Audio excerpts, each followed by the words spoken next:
back again with some Shogun 2 Fall of the Samurai Scramble for the Far East mod.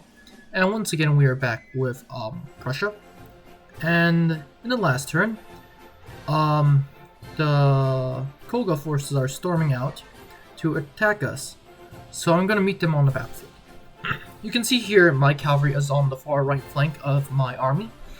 And this is my colonial saber cavalry. It is, in comparison to the Japanese cavalry, it is actually weaker.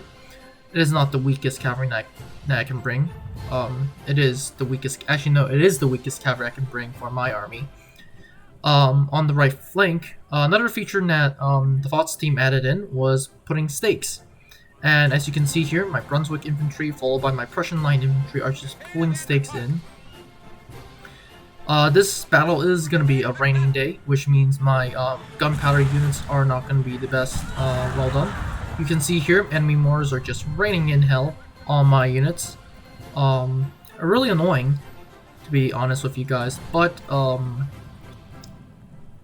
they have mortars, so, and I also have mortars, but they're in the back, and it's gonna unleash even more pain on the enemy. As you can see here, talking about mortars, my mortars are right here, 2 of them, and we're just gonna watch them fire a volley. And of course, right behind them is my general, Friedrich Albert, who is once again my faction heir. In terms of the enemy has their bow cavalry and katana cavalry. Both are pretty more elite than my units. Right behind them you have this massive spear infantry. Once again, these infantry levy troops are essentially given guns 300 years ago. Portuguese matchlocks, so yeah, that's gonna be effective against my infantry. Their general is right here in the center. He's wearing a somewhat European uniform, but that's not gonna save his army from certain defeat. As you can see here, my mortars are also raining in. Their mortars, which is only 1 crew, is doing a few damage. And when I mean a few damage, I mean they're actually doing a quite significant amount of damage to my line. However, my lines are spread out, while their lines are not so spread out, which means I'm gonna take more casualties. On the right, you can see that my cavalry is retreating because the enemy cavalry spotted me, so I'm just retreating back to my line. My Brunswick infantry, who's positioned on the far right of my line. 2 units of colonial cavalry retreating, and once again, very nice job on the uniforms of on almost everyone here. The Brunswick infantry, being one of my most favorite units just because of their uniforms, is gonna turn and face the onslaught of the Japanese cavalry, which you can actually see right now in the distance. As a matter of fact, I'm just gonna open fire with a volley, and as you can see, some horses are dropping left and right. As a matter of fact, we literally destroyed half the unit of 1 Japanese cavalry on the right, which is actually their general. So now I'm gonna form square, and the enemy cavalry is still gonna charge at us. They plunge through my square, but most of their cavalry does die on the charge.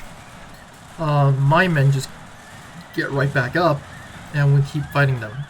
Once again, square formation is specifically used to deal with cavalry. And on the right, you can see my own cavalry just decimating the enemy cavalry. So that is a good thing.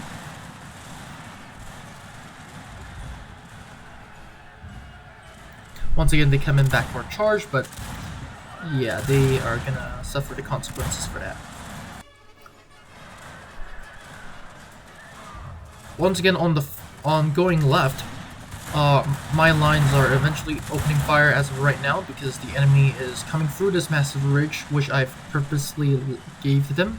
Because they're attacking me, they must cross this ridge, and the second they cross this ridge, I not only have rifles aimed at them, I also have canister shot aimed for them. As a matter of fact, speaking of canister shot, we see some canister shot right now. And for those who don't know what canister shot is basically mini cannonballs, around 10 or 20 mini cannonballs inside a barrel, and you open fire, and that's just going to instantly wreck the enemy. Usually I would use canister closer, but hey, if the canister can reach, then I'm still opening fire. As you can see, the enemy general charges through, charges at my men, but I don't know what he's charging at because he just charged into sticks and he almost lost his entire unit. The general is instantly dead. You can see enemy bowfire just coming straight in.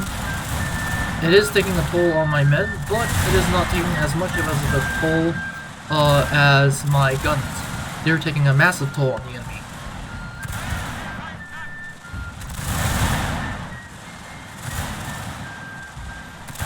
Once again, as you can see, the enemy in the distance are running away. The right flank is actually being held quite well by the enemy, and the reason is simply because the enemy has more troops on the right flank.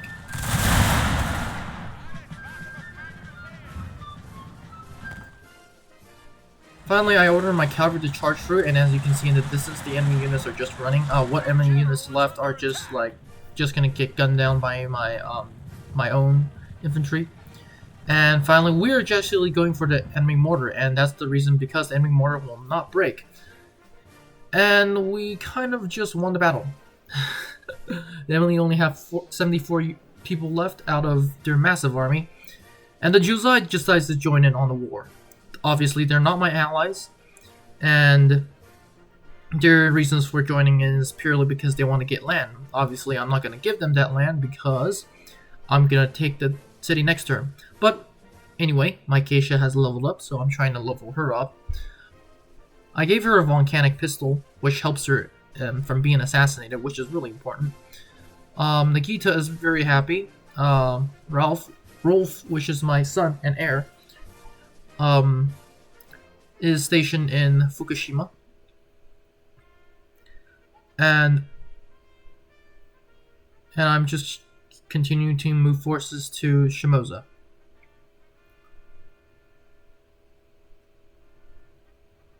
As you can see, Hitachi is stationed by Gunta, who is my other general. And in Hitachi, I'm ordering my army to get even more cavalry, because cavalry is very good for chasing down the enemies, which is what you really need. And we're just gonna auto-resolve Shimosa, the assault on Shimosa. And I literally lose no one in the process, so that's wonderful. We've taken the city, and we're gonna peacefully occupy. Shimosa is now ours. Now, off the bat, I have to start repairs. I'm gonna destroy that cavalry barrack. I'm gonna eventually be at war with the Juzai. Actually, no, I think the war of the Juzai is gonna come very quickly. And just looking at the Juzai army, it's mostly made of cannons.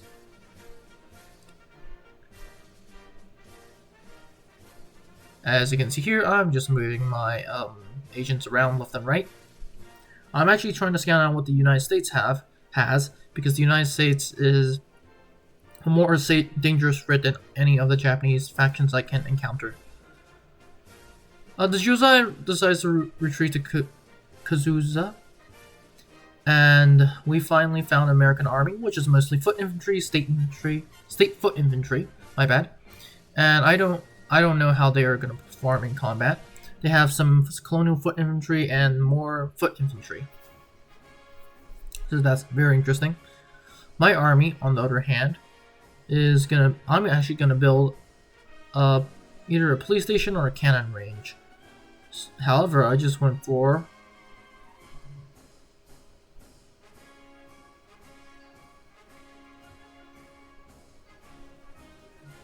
something that is really useful.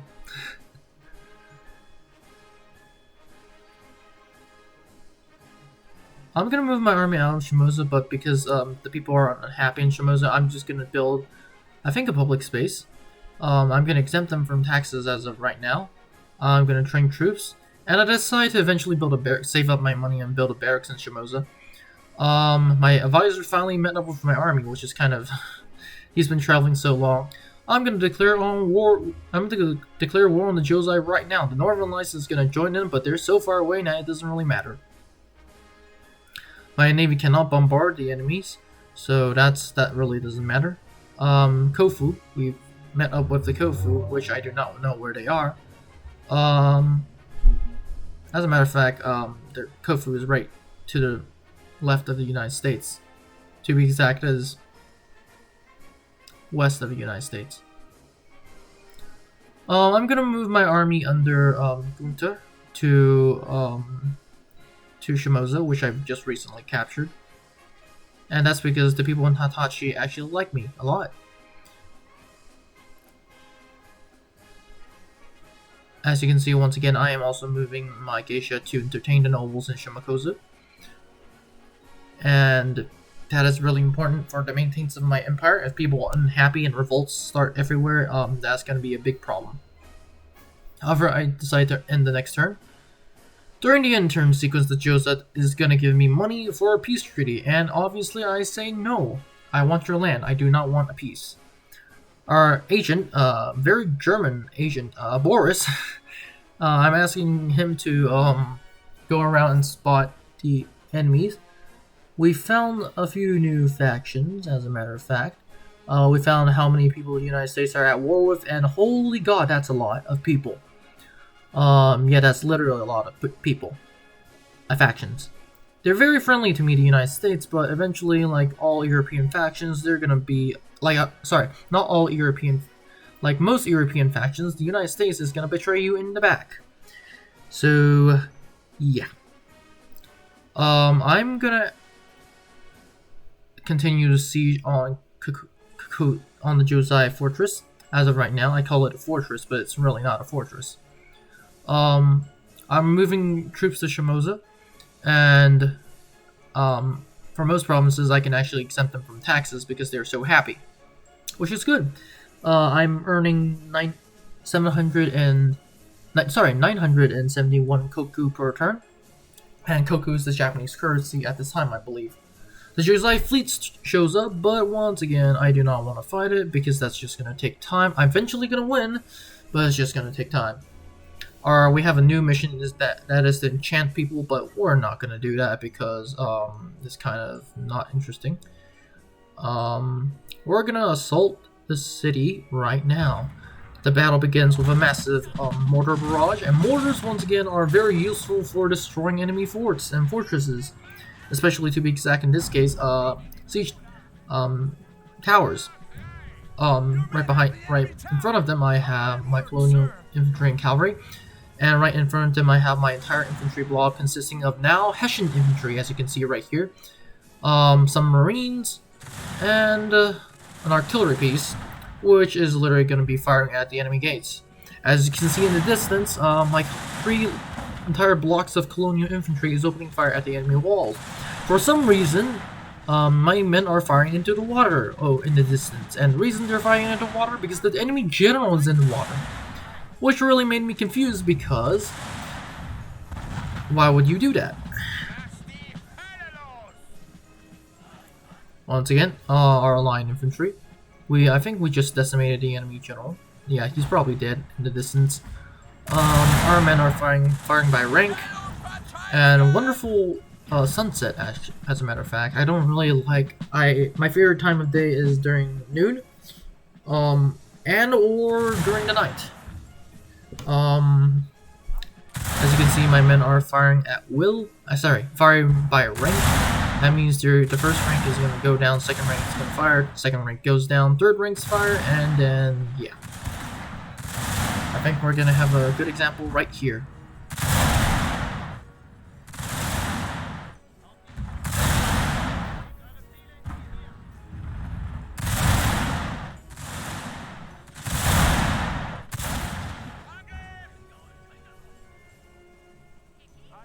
Once again, a very good detailed uniforms by the FOTS team.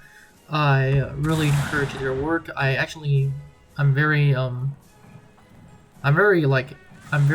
amazed by all they have done. Even with the later models, a lot of historical actually being paid attention to. As you can see, my entire block of troops are moving to the enemy walls, and they're going to eventually clip the walls. And for some reason during UC we have some stuttering, and that's because for some reason I figured out that the more cannons you have on the battlefield, the more problematic it gets. However, the enemy general another general decides to sally out. I think this one was the faction leader, and he just gets shot to pieces. Finally, our troops are just scaling the walls. However, as you can see, there are some people dropping, and that's how walls work. If you climb properly, you will. If you climb the walls, some men will fall to their deaths because some people do not grasp a hold of the wall, and they die from falling. As you can see here in the distance, you can see the enemy army. The Josei army is deploying enemy militia unit. My bad. And I'm just gonna instantly fire on them. As you can see, my troops are moving forward to open fire. They also open fire, but because their guns are from 300 years ago, I kid you not, they're not gonna do damage. Well, they're not gonna do a lot of damage.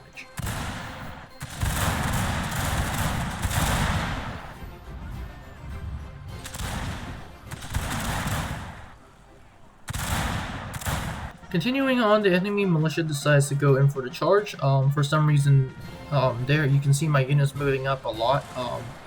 And however, I'm gonna counter charge with my own charge. And for some reason, the enemy unit also decides to stop. But it's eventually gonna charge, and yeah, here's my Marines fighting Japanese levies.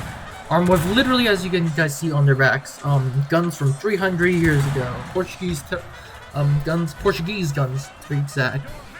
They're not gonna, compared to my Western weapons, they're not gonna, in a normal shootout, they're not gonna do very well. As you can see in the distance, my artillery is bombarding, and finally the enemy unit runs away.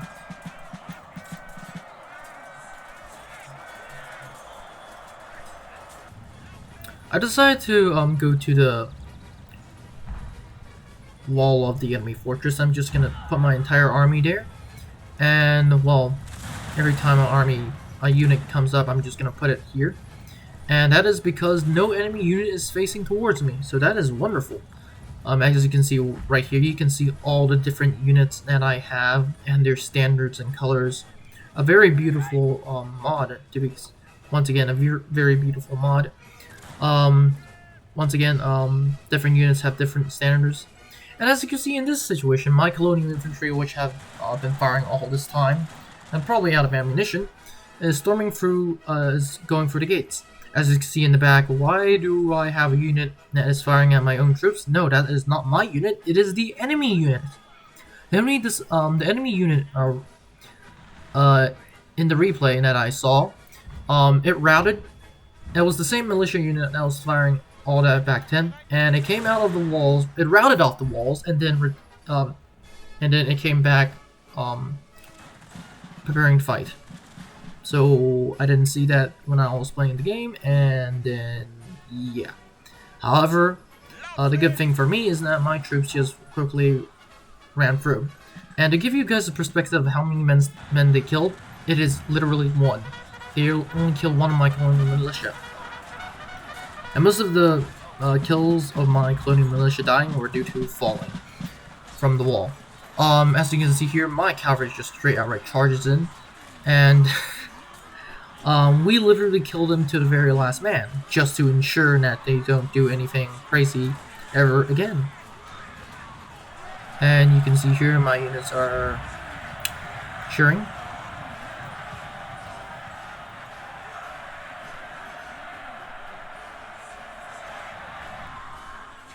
And finally, my very last unit of colonial militia is going up the gate. So my entire army at this point, my entire line infantry blocks, or line infantry regiments, have just entered the city and is literally stationed right under the enemy walls. And once again, for those that are interested, yes, I took out all the towers except for one, and that one was so far away. So, I decided not to take it out.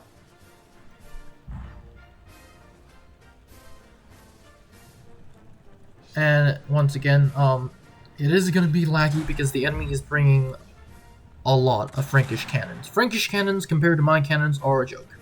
And as you can see to the distance, we have an enemy tower that is opening fire on my men. That is the enemy tower that I did not destroy. And yeah, it is opening fire on my men with they're matchlock towers. So I decided to have my artillery open fire on the tower. And here is what exactly happens.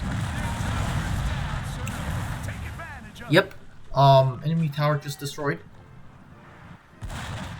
And on the far flank, I decided to finally order the assault. As you can see in the distance, my men are scaling the walls. This unit is going to go for the front gate that I have destroyed earlier. 2 units of colonial line infantry. They're going to be fired upon once again by Japanese levies, Josiah levies. But they're not gonna do much because once again using guns from 300 years ago.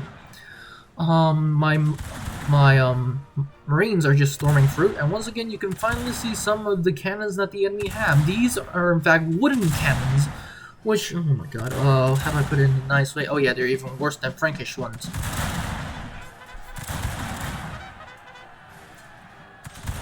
And we're just preparing to open fire on the enemy unit.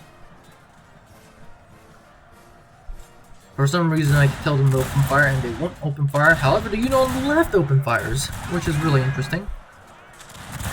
My Brunswick infantry is already in combat. My Prussian infantry, which is right next to them, open fires. And finally my Marines, seeing that they couldn't open fire, I just ordered them to charge into the enemy cannons.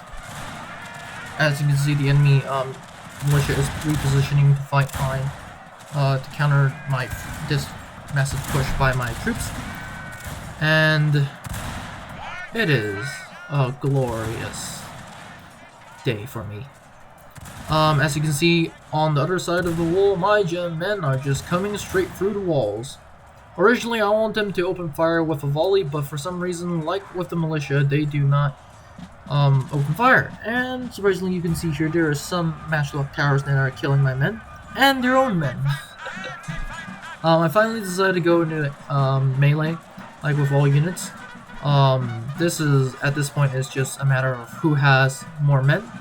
And as a matter of fact, once again, like I've said, these my troops, even the colonial infantry, are trained soldiers. My European troops are even more trained. And my opponents are just literally peasants who just given a gun or a spear. And the only professionals that we see in this battle is the enemy general, who is one dead, and the enemy cannons, which can't even be used. However, like in any melee, they are going to get some kills, but not as much as compared to mine. Finally, we take the city. And we've lost only 882, which is not that bad, taking the full city. We are going to take a Frankish cannon, but, yeah. I'm going to get agent, and our units are waiting to replenish. I'm going to disband the cannon outpost, the cannon foundry, or whatever they called it.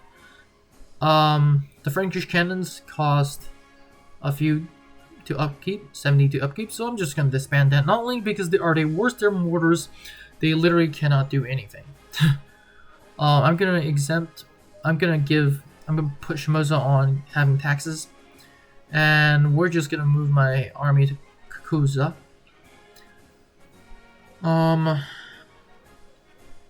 What am I doing right now? I'm just making sure the people in Kazusa don't revolt while I'm taxing them. So that's interesting. We do get an iron mine, which is wonderful. It's going to help my economy a lot. We are actually now up to 1,700 koku, which is wonderful. And I really believe that I really spent most of my money in the beginning of this campaign on the army. And it paid back for me really well. As you can see, I'm having my spy just going around to see what armies the United States have. Most of the United States army is to the west, which is wonderful. The Koga has been destroyed. It has been destroyed by the United States, which is problematic because now they're getting a little bit stronger, but once again, so are we. The people in Kozu are unhappy. However, in order to increase their happiness, I am going to build a building that actually helps. In terms of faction development, I'm trying to see why can I not recruit modern artillery. I eventually find that answer in the sense that you have to recruit your native, like when I mean native artillery, I mean like European artillery in my case. I literally have to recruit it from my capital, which is in Nagita, far to the north. And it's just going to take me forever to move them down there, unless I have railroads. However, that's going to be eventually not a problem in the late game. As you can see here, my assassin is going to be assassinating the enemy geisha, and Boris failed. Wow, Boris failed. I'm going to exempt Shimosa from taxes, and because I'm going to be needing my army to go to I'm going to be exempting Kazusa from taxes, and I'm going to be moving my army into Shimosa. And the reason is simple. I'm going to be going to war with the United States really, really quick. However, that's going to take a few turns before I actually do declare war. I'm just trying to figure out, can I upgrade my, Nagata? Can I upgrade my capital? And in that capital, I'm just going to try to build units. However, I find out the hard way that it's going to take a lot of money. I'm trying to see if I can save up some money, but I saw eventually that I can't. So I'm just going to build a cadet school and then call it a day.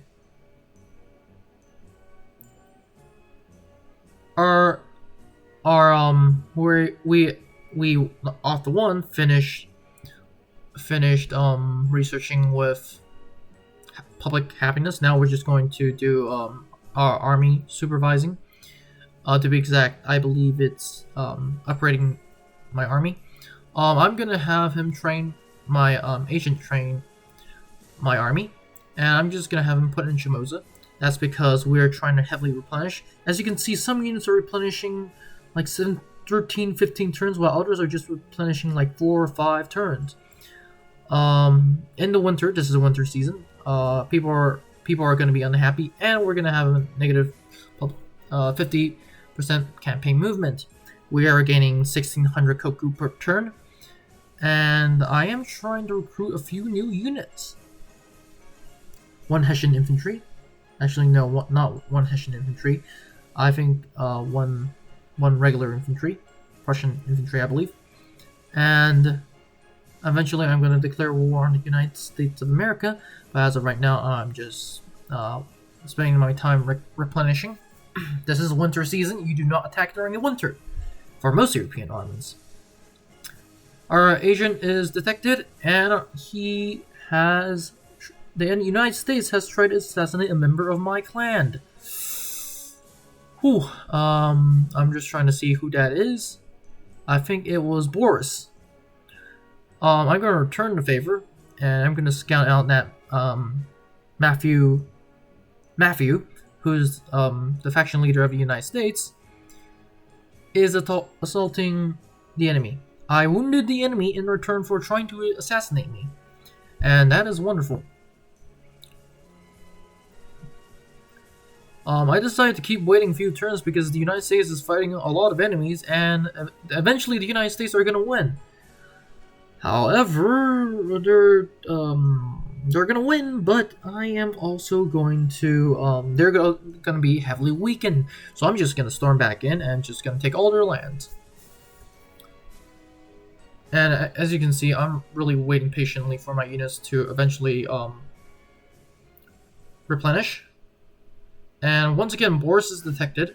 Our Friedrich, not to be confused with Albert Friedrich, has he was the one who has been assassinated, but he was not killed. He was just wounded, and now he has returned to. Oh, sorry, no, this Friedrich is geisha, so that's weird.